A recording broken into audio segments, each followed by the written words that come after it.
할렐루야. 우리 하나님께서 충만하게 우리 가운데 역사하셔서 보이지 아니하는 하나님의 영이 우리 안에 운행하셔서 전하는 자의 말이나 또 듣는 자의 귀나 우리가 서로 소통하는 하나님의 영이 우리 가운데 넘쳐나기를 주님의 이름으로 축원합니다. 하나님께서 그 일을 행하실 줄 믿습니다. 2002년쯤이었으니까 한 20년도 더 됐죠. 그런데 지금도 이렇게 기억에 생생하게 남아있는 TV 광고가 하나 있었습니다. 하얗게 이 눈 내린 눈밭에서 빨간 옷을 입은 여배우 하나가 사람들에게 이렇게 외쳤습니다. 여러분! 부자 되세요. 꼭이요.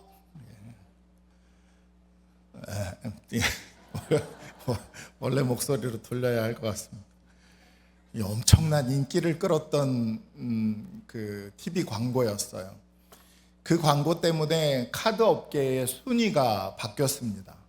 원래 그게 이제 카드 회사의 광고였는데 카드 업계의 순위가 바뀌었을 뿐만 아니라 그 당시가 이제 1월이었으니까 처음 그 광고가 나왔을 때가 1월이었으니까 설을 맞이했는데 사람들이 설 맞이 이제 친척들과 인사를 나누는 그 인사와 덕담 속에서 평소 같으면 새해 복 많이 받아라, 새해 복 많이 받으세요 같은 인사가 있었을 텐데 그 해에는 유독 부자 되세요, 부자 되세요, 부자 되세요 하는 그 인사가 아주 널리 사람들에게 이렇게 인사로 사용됐었습니다. 그 광고는 그 시대의 시대상을 지금까지도 기억되고 있는 것 보면 지금까지도의 그 어떤 시대의 시대상을 너무 잘 집어냈던 그런 광고였던 것 같아요. 그 당시에 지금도 제 책장에 꼽혀 있는 책입니다만 그 당시에 동시에 비슷한 시기에 출간되었던 베스트셀러였던 책이 한 권 있었는데 그게 부자 아빠, 가난한 아빠라는 책이었습니다. 그 책이 출간되자마자 저도 사서 봤었어요. 제가 그 책을 사서 봤다는 이야기는 아마도 그 책을 정말 많은 사람들이 책을 사서 봤다는 이야기가 될 겁니다. 그 책을 읽고 나는 부자 아빠가 될 거야, 나는 돈을 많이 버는 그런 아빠가 될 거야 라고 마음을 먹었던 사람들이 이제 커서 그 자녀를 낳게 되었고 그 자녀들이 한 대학생쯤 된 것 같습니다. 몇 년 전에 이 강남에 있는 아이들, 강남에 그것도 중학교 아이들에게 설문조사를 했는데 이 아이들에게 설문조사를 해서 장래의 희망이 뭐냐, 이제 너희들이 커서 무엇이 되고 싶으냐라는 것을 질문했을 때 거기에 아주 1순위, 2순위는 아니었습니다만 그러나 그래도 탑 순위에 올라가 있는 그 순위 중에 하나가 부자 백수였어요. 부자 백수. 이 장래 희망이 꼭 아이들만의 것이라고 저는 생각하지 않습니다. 어쩌면 오늘날을 살아가고 있는 많은 사람들의 통용되고 있는 비슷한 가치가 아닐까라는 생각을 해요.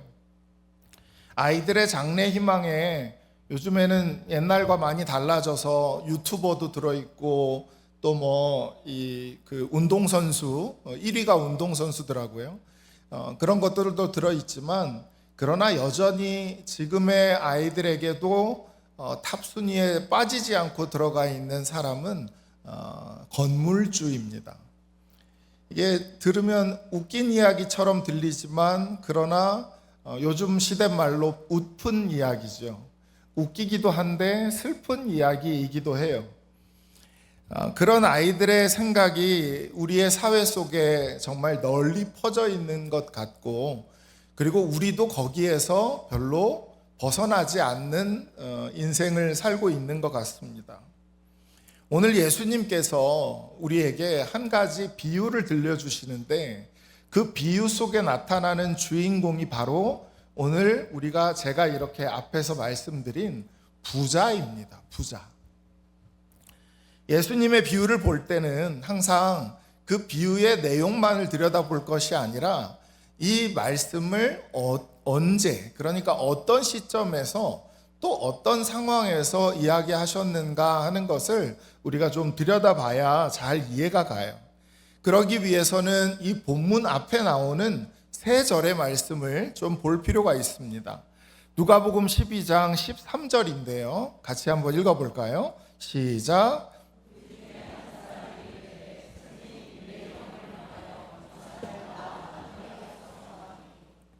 어떤 사람이 예수님의 말씀을 잘 들어보니까 이분이 대단한 것 같아요. 이분의 말씀이 참 괜찮은 것 같습니다. 능력도 있는 것 같고 당시에 그들을 이끌고 지도하던 바리새인들보다 훨씬 나은 것 같다라는 생각이 들었습니다. 그래서 그 예수님을 찾아가서 이야기를 했던 거죠. 선생님, 우리 형더러 아버지가 물려주신 그 재산을 좀 나누라고 하십시오 라고 이야기하는 겁니다. 이 사람이 얼마나 부자였는지, 얼만큼 많이 벌이를 가졌는지는 성경이 우리에게 이야기해주고 있지는 않아요. 재산이 얼마인지는 나오지 않지만 미루어 짐작컨대 아마도 꽤 큰 유산을 물려받지 않았을까라고 생각을 해봅니다. 그런데 그것을 얻기 원했다는 거예요.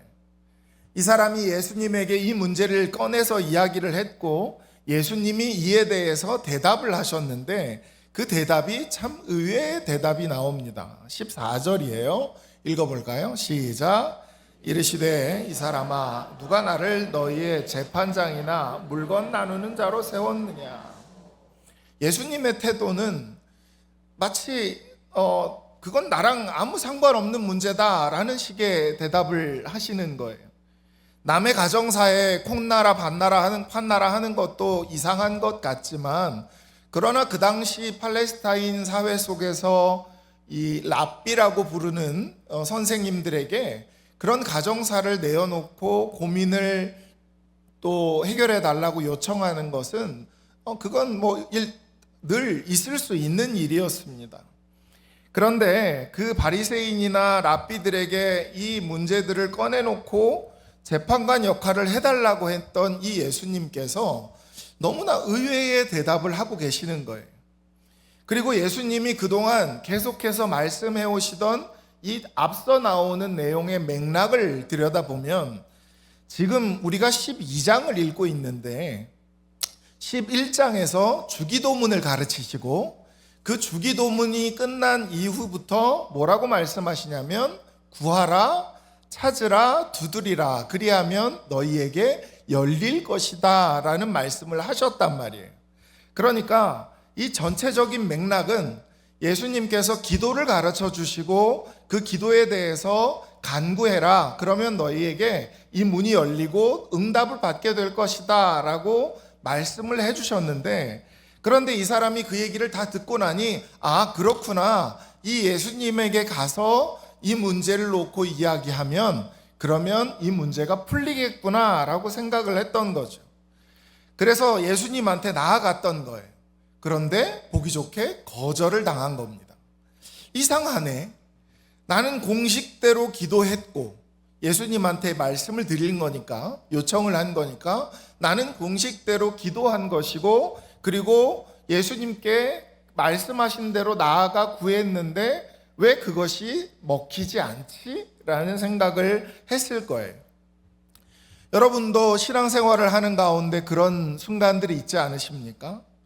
말씀을 들었고 기도는 저렇게 하는 거지 라는 생각이 들어서 그래서 그 말씀대로 내가 하나님 앞에 나아가 기도했는데 그런데 그 기도에 대한 응답이 없는 거예요. 뭐가 문제일까요? 여러분은 그런 상황에 맞닥뜨리면 어떤 것이 문제라고 생각을 하십니까? 여러분, 기도는 문법의 문제가 아닙니다. 기도는 방법의 문제도 아니에요. 기도는 바로 영적 태도의 문제입니다. 이 사람의 기도가 틀린 게 아니고 이 사람이 했던 그 기도 자체가 예수님께 나아가서 요청을 하고 요구를 했던 그 자체가 틀린 것이 아니라 그 기도 이면에, 그 기도의 뒷면에 숨겨져 있던 어떤 것이 있었기 때문인 거죠. 그게 뭐라고 지금 주님께서 이야기하시는지 그 다음 절도 바라봐야 돼요. 같이 한번 보겠습니다. 시작. 그들에게 이르시되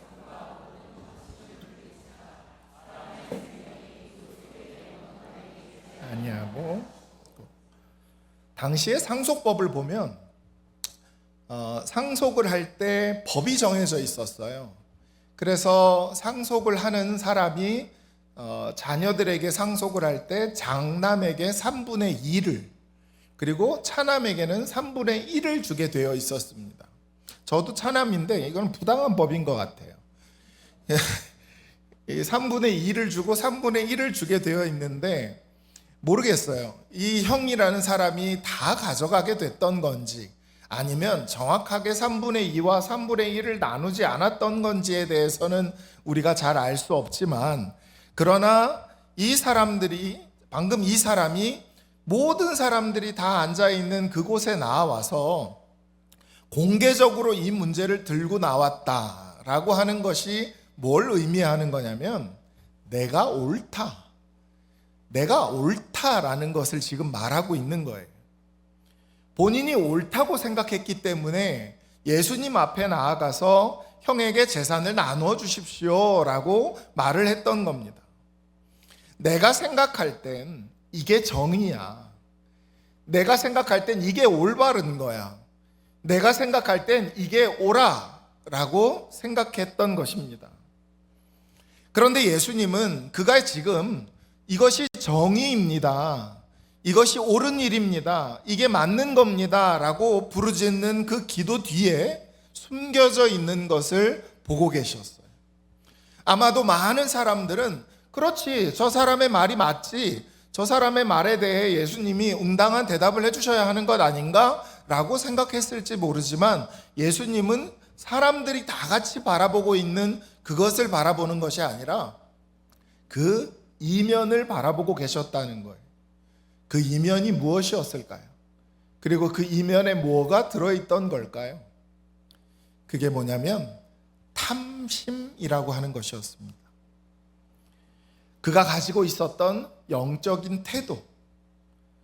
이 탐심이라는 것은 바이러스와 비슷해요. 남에게 보이지 않지만, 그리고 우리 눈에도 잘 보이지 않지만 어느 틈엔가 우리 안에 들어와서 숨어 있을 수 있는, 심지어 잠복기도 있을 수 있는 것이 바로 이 탐심이라고 하는 것입니다. 여러분, 사단이 우리를 유혹할 때 이렇게 얼핏 봐도 이건 죄가 확실하지 라고 하는 것을 가지고 우리를 유혹할 만큼 멍청하지 않습니다. 제일 처음 사단이 하와를 유혹할 때 이걸 따먹어라, 이것은 너를 지혜롭게 할 것이다 라고 이야기하죠. 지혜는 나쁜 것이 아니지 않습니까? 지혜가 지혜를 얻는다는 것이 왜 욕심이라고 이야기가 될까요? 사단이 예수님에게 와서 예수님을 시험할 때는 뭐라고 합니까? 이 돌들을 떡으로 만들어서 네 몸을 돌보아라. 그리고 여기서 뛰어내려서 네가 하나님의 아들이라고 하는 것을 증명해라. 우리가 갖고 있는 이성과 우리가 갖고 있는 지식으로 판단해 볼 때 그것이 과연 나쁜 일인가라고 생각해 보면 그건 또 그렇지 않은 것 같습니다. 자신의 몸을 돌보아야 하는 것도 맞는 것 같고, 그리고 내가 할 수 있다면 하나님의 아들임을 증명하는 것 또한 틀린 일이 아니라고 할 수 있습니다. 사단은 우리에게 죄가 아닌 것 같아 보이는, 선해 보이는 걸 가지고 우리를 유혹하죠. 정의라는 이름으로, 정의로움이라는 이름으로 그 뒤에 탐심이라는 것을 숨겨놓은 채 하와가 하나님과 같이 되고 싶었던 그 탐심, 십자가가 아닌 쉬운 길로 가고 싶었던 인간 본연의 그 탐심을 가지고 사단은 우리를 유혹하고 있다는 것입니다. 실제로 많은 정치인들이 정치적인 캠페인을 벌이지 않습니까? 정의, 공평, 평등, 그런 것들을 부르짖고 나아가지만 사실 그 뒷면을 들추어 보면 그 속에는 이득을 취하고자 하는 온갖 셈법들이 그 안에 존재하고 있다는 것을 우리는 알 수 있습니다. 오늘날 교회는 그렇지 않던가요? 교회도 역시나 건강하지 않은 방법을 사용할 때가 있습니다.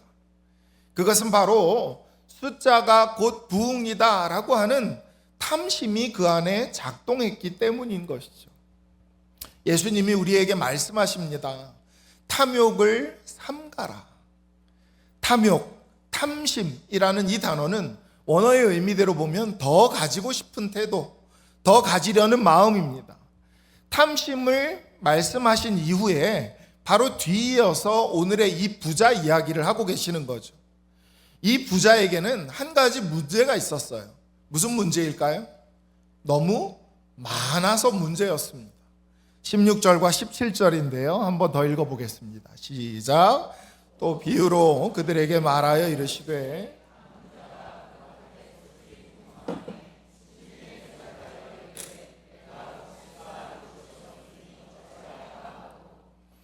이 부자는 이미 창고가 있었습니다. 그런데 그 창고가 꽉 찼어요. 창고가 꽉 찼지만 수입이 계속 더 늘어나는 거죠. 그래서 쌓을 곳이 없습니다. 여러분, 이 부자의 이야기를 들었을 때 어떤 생각이 드시나요? 창고가 있는데 창고가 꽉 차서 그래서 더 쌓을 곳이 없어서 창고를 하나 더 지으려고 한다는 거예요. 어떤 생각이 드세요? 좋겠다. 나도 그런 인생 좀 살아봤으면. 그런 생각 들지 않으십니까? 여러분, 그 감정이 만약 지금 잠깐이라도 여러분의 마음을 터치하고 지나갔다면, 그게 잠깐이라도 나를 스치고 지나갔다면, 여러분 오늘 주님의 말씀에 귀 기울이셔야 합니다. 탐심을 조심하라. 이 문제를 대하는 부자의 태도, 자신이 갖고 있는 이 부자의 태도에 분명한 문제가 있어요. 그가 이 문제를 대처하는 데 있어서 무엇을 하고 있냐면 생각이라는 것을 하고 있습니다. 심중에 생각하다. 이것의 또 원어의 의미는 아주 골똘히 생각했다는 거예요. 묵상하다, 철저히 생각하다, 이런 뜻을 갖고 있어요. 그가 묵상을 하는데 뭘 묵상을 하냐면 돈을 묵상하는 거죠. 이 돈을 어디에 투자할까? 아파트에 투자할까? 주식에 투자할까? 토지를 살까? 아주 골똘히 그것에 대해서 생각했다는 거예요. 18절에 보면 또 이르되 내가 이렇게 하리라. 내 곡간을 헐고 내 더 크게 짓고 내 모든 곡식과 물건을 거기 쌓아두리라. 이 사람의 결정, 그 생각을 한 그 끝에 내린 이 사람의 결정이 보이십니까? 그 사람은 지금 있는 곳간을 부수고 더 크게 짓겠다는 거예요. 점점 더 커지는 것, 그것이 그가 생각한 해결책이었습니다. 그리고 19절에서 또 내가 내 영혼에게 이르되 영혼아 여러 해 쓸 것을 쓸 물건을 많이 쌓아두었으니 평안히 쉬고 먹고 마시고 즐거워하자 하리라 하되. 이런 인생 살아보고 싶지 않으십니까? 그런 인생을 살고 그런 인생을 원하는 것이 오늘날 이 세대의 동일한 생각일 것입니다. 그런데 그 생각을 갖고 있는 누군가에게, 그 생각을 갖고 있는 이 부자에게 예수님이 하신 평가는 가혹합니다. 20절이죠. 하나님은 이르시되 어리석은 자여 오늘 밤에 내 영혼을 도로 찾으리니 그러면 내 준비한 것이 누구의 것이 되겠느냐 하셨으니, 예수님의 평가는 이 어리석은 사람아입니다. 이후로 지금까지 이 부자의 별명은 어리석은 부자라고 불리우게 되었어요. 여러분, 예수님께서 이 사람에게 내린 평가, 이 어리석은 사람아 라는 말에 여러분은 충분히 동의가 되십니까? 이 사람은 정말 어리석은 사람인가요? 이 사람이 이 성경책 여기저기를 다 들추어 본다 해도 사기를 쳐서 돈을 모았다는 이야기가 없습니다. 이 사람이 불의한 방법으로 그의 재산을 긁어 모았다라고 하는 이야기가 이 안에 없어요. 이 성경 안에 그런 이야기는 나오지 않습니다. 다른 사람에게 해를 끼친 것이 아니라 자기가 열심히 일을 해서 돈을 모았다는 거예요. 자기가 투자하고 자기가 열심히 일을 해서 그래서 돈을 모았다는데, 그리고 그걸 누리겠다는데 그게 왜 문제가 되는 걸까요? 오늘날 많은 사람들의 성공의 기준, 많은 사람들이 이것이 성공이다라고 하는 그 기준을 보면 높은 생활 수준 또 혹은 높은 소비 수준을 성공이다라고 말합니다. 그런 기준으로 이 부자를 평가하면 이 사람은 어리석은 사람이라고 말할 수 없죠. 굉장히 똑똑한 사람이었을 테고 사리분별이 분명한 사람이었을 겁니다. 그런 이 사람을 생각할 때 우리 안에 이 사람이 뭘 잘못했다는 걸까? 이 사람의 불의한 방법이 보이지 않는데 왜 예수님은 이 사람에게 어리석은 사람이라고 말하는 걸까? 라는 생각이 우리에게 들어온다면 우리는 이미 탐심이라고 하는 그 바이러스에 감염이 되었을 가능성이 매우 높습니다. 탐심이라는 것은 바이러스와 같아서 면역력이 낮을 때 그리고 면역력이 강할 때 달라요. 면역력이 낮을 때는 우리 안으로 들어옵니다. 그것이 우리 안으로 틈타서 들어오게 되어 있어요. 이 탐심이라는 바이러스로 인해 어떤 증세가 일어나는 걸까요? 그게 바로 열심히 곳간 지을 생각을 한다는 것입니다. 욕심이라는 건 눈에 보이는 죄가 아니에요. 그래서 이걸 분명하게 드러내서 이야기하기가 참 어렵습니다. 이 욕심이라고 하는 죄는 우리의 부요함 속에 숨겨져 있는 거예요.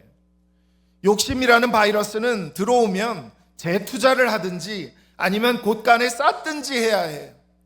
나눔이나 또 혹은 배려나 이런 것과는 전혀 상관이 없어져 버리는 것입니다. 이 부자가 저질렀던 잘못, 그것들을 여러분 좀 정리해서 우리는 들여다볼 필요가 있어요. 그는 소출이 많기 이전에도 부자였습니다. 내가 부자라고 하는 사실을 잊고 있는 거예요. 오늘 본문에 시작하면서 첫 마디가 어떻게 시작합니까? 한 부자가 라고 시작하죠. 이 사람은 이미 부자였던 거예요. 그런데도 내가 더 가져야만 하는 부자인 것처럼, 더 가져야만 부자인 것처럼 생각하고 있었다는 거죠. 여러분, 사도 바울이 에베소서 1장 17절에서 18절에 말하기를 우리를 일컬어 무엇이라고 이야기하냐면 우리는 하늘의 신령한 것으로 복받은 사람이다 라고 말합니다. 여러분, 그렇게 믿으십니까? 하나님의 유업의 영광의 풍성함이 무엇인지 이들이 알게 해 주십시오 라고 사도 바울은 하나님께 간구해요. 우리는요, 풍성히 받은 자들입니다. 이미 하나님으로부터 풍성히 받은 자들이에요. 아멘 소리가 너무 작아서 어떻게 토로를 해야 할지 모르겠어요. 기회가 지나갔어요. 하늘의 복을, 하나님의 영광과 그 유업을 풍성히 받은 자들이에요. 그렇게 풍성히 받은 자들인데 그 광고 한마디, 여러분 부자 되세요, 그 광고 한마디에 모두 무너져 버렸습니다. 나는 부자가 아니고 부자가 되어야 하는 사람이다 라는 착각 속으로 빠져들어가 버린 거죠. 나는 쌓아야 될 것 같은 그 생각 속으로 빠져버린 것입니다. 이미 받은 것 생각하지 않고, 이미 주신 분 바라보지 않고, 내가 얻어야 할 것, 내가 쥐어야 할 것에 몰두하기 시작하면서 내가 얻어야 할 것에 집착하기 시작하는 그 부자의 결정적인 잘못에 우리도 같은 배를 타기 시작했던 것이죠. 또 이 부자의 해결책은 굉장히 자기중심적이라는 데 있었습니다. 17절에서 19절까지 부자가 하는 그 독백이 있어요. 그런데 이 독백을 그냥 읽지 않고 원어에 있는 그대로 어떤 살을 붙이지 않고 직역을 하면 이렇게 됩니다. 내가 내 곡식을 쌓아둘 곳이 없으니 내가 이렇게 할 것이다. 내가 내 곳간을 더 크게 짓고 내가 거기에 내 모든 곡식과 내 물건들을 쌓아두겠다. 그리고 내가 내 영혼에게 말할 것이다. 내 영혼아, 너는 몇 년 쓸 물건들을 쌓아 놓았으니 편히 쉬고 먹고 마시고 즐겨라. 제가 일부러 힘을 좀 주어서 말씀드린 단어가 있죠. 제일 많이 등장하는 단어가 무엇입니까? 내가예요. 내가. 내 곡식, 내 곳간, 내 물건, 내 영혼. 지금 곳간이 가득 차 있는데도 불구하고 나를 위해서 쌓으려고 하는 자기 중심적인 생각 속에 가득 차 있다는 것입니다. 탐심이라는 바이러스는요, 본래 그 속성상 자기 중심적인 것이 그 가장 큰 특징입니다. 누군가를 놓고 저 사람은 굉장히 욕심이 많아 라고 말을 할 때는 그 사람은 자기 것만을 챙기는 사람이다 라는 뜻을 갖고 있는 거잖아요. 여러분에게 정말 진솔하게 물어보고 싶습니다. 내가 갖고 있는 것이 정말 내 것인가요? 여러분이 가지고 있는 그 시간이라고 하는 것은 정말 여러분의 것입니까? 여러분이 가지고 있는 그 건강이라고 하는 것은 정말 여러분의 것인가요? 여러분의 생명이 정말 여러분의 것인가요? 우리에게는 사실 내 것이라는 것이 없습니다. 그 내 것 아닌 것 가지고 누구를 위해서 살아가고 있는 걸까요? 또 하나 이 부자의 더 결정적인 잘못 하나는 21절에서 말씀하시는 예수님의 말씀 속에 나옵니다. 같이 한번 읽어볼게요. 시작. 자기를 위하여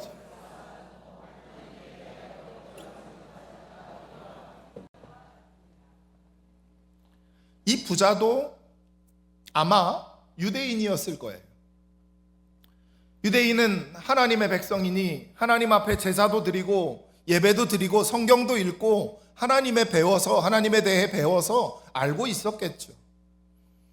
그러나 그의 삶의 모든 영역에서, 그의 삶의 일상에서 하나님에 대해 더 알려고 하거나 생각하지 않고, 하나님과의 관계 맺기를 하지 않고 내 곳간과 나 자신을 채우느라 하나님에 대해서는 너무나 가난한 사람이었던 것입니다.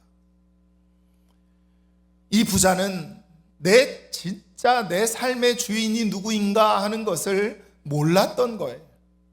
내 삶의 주인이 누구인지 모르는 사람들의 특징, 그것은 바로 두려움입니다. 그래서 예수님께서 12장을 시작하실 때 4절과 5절에서 두려움에 대한 이야기를 하세요. 이건 같이 한번 더 읽어보면 좋겠어요. 자, 같이 읽습니다. 시작. 내가 내 친구 너희에게 말하노니 몸을 죽이고 그 후에는 능히 더 못하는 자들을 두려워하지 말라. 마땅히 두려워할 자를 내가 너희에게 보이리니 곧 죽인 후에 또한 지옥에 던져 넣는 권세 있는 그를 두려워하라. 내가 참으로 너희에게 이르노니 그를 두려워하라. 이 부자는 내가 오늘 가지고 있을 그것이 내일도 나에게 있을 것이라고 착각하고 있습니다. 여러분, 우리가 가지고 있을 수 있는 것은 어쩌면 지금의 이 순간 또 혹은 오늘일 수밖에 없습니다. 내일은 우리의 것이 아니에요. 내일은 우리의 소유가 아닙니다. 내일은 하나님의 것입니다. 이 사람은 하나님에 대해 부여하지 않으니 내가 가진 것을 쌓고 또 쌓는 것이죠. 그래서 그래 놓고 나서 내 안에 거짓된 안정감을 가지고 살아가는 겁니다. 내가 이걸 가지고 몇 년 동안 살 수 있다라고 이야기하면서 마치 내 미래를 이걸로 살 수 있는 것처럼, 나의 미래가 이걸로 인해서 평안할 수 있고 풍족할 수 있고 풍요로울 수 있다고 생각하면서 안심하고 있는 거예요. 왜요? 하나님에 대해 모르기 때문이에요. 하나님에 대해 모르고 있기 때문이에요. 여러분이 알고 계신 하나님은 어떤 분이신가요?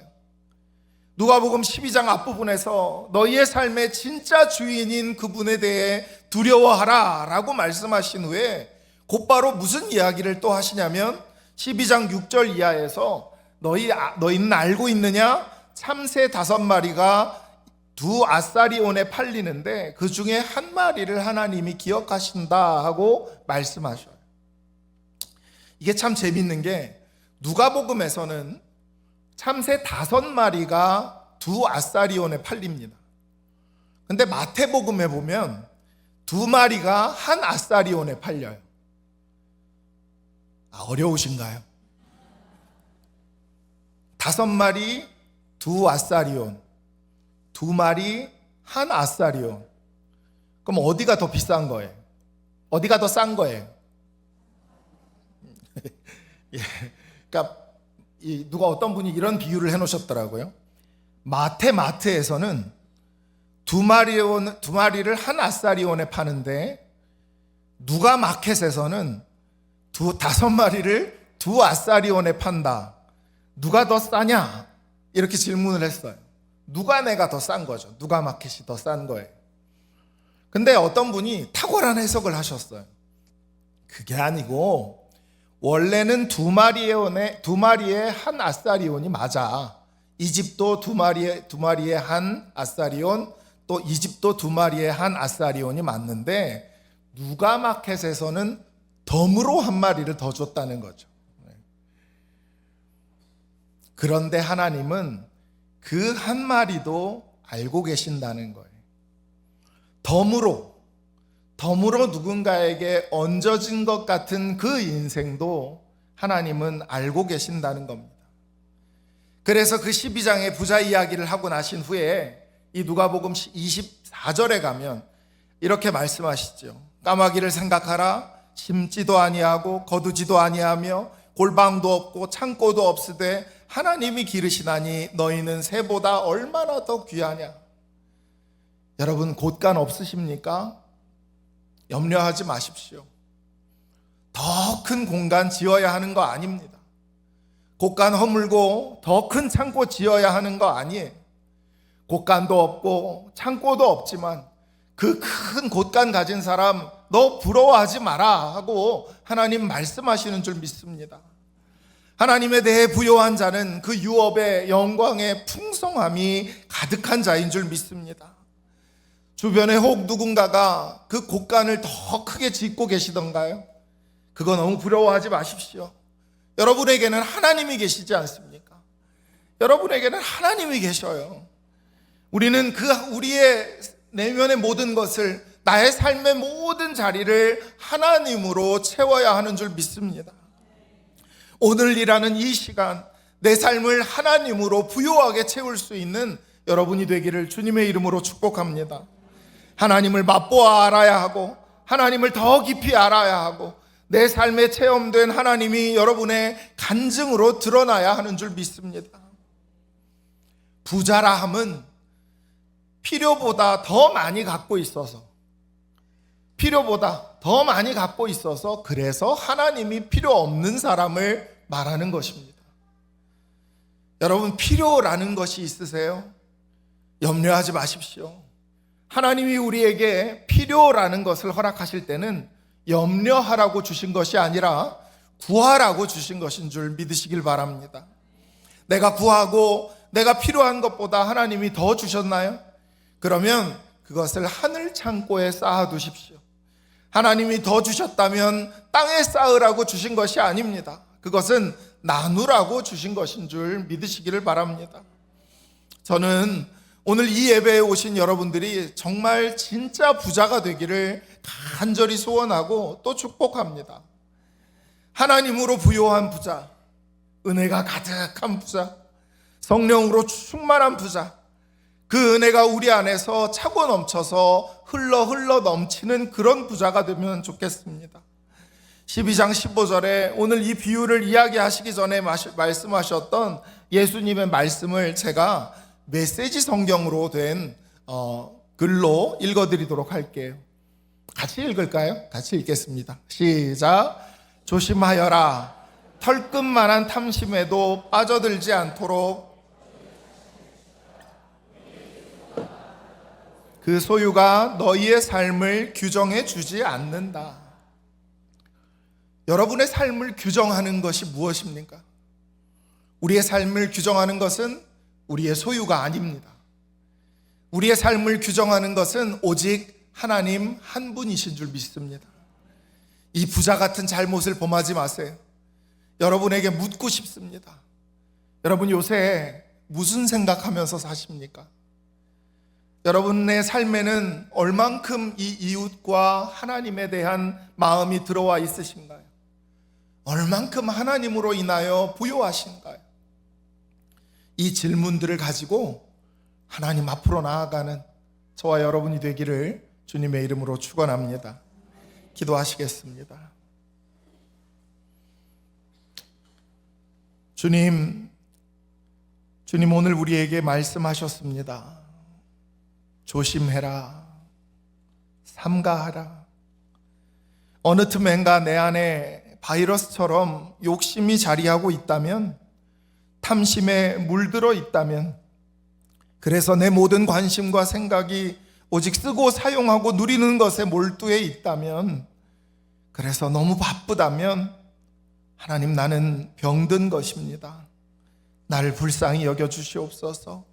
나를 고쳐주시옵소서. 그리하여 내가 진짜 부자가 될 수 있도록 하나님으로 부요하고 하나님으로 가득하고 하나님으로 그 풍성한 영광과 은혜를 누릴 수 있는 그런 진짜 부자가 될 수 있도록 하나님 역사하여 주시옵소서. 감사를 드리며 예수님 이름으로 기도하옵나이다. 아멘.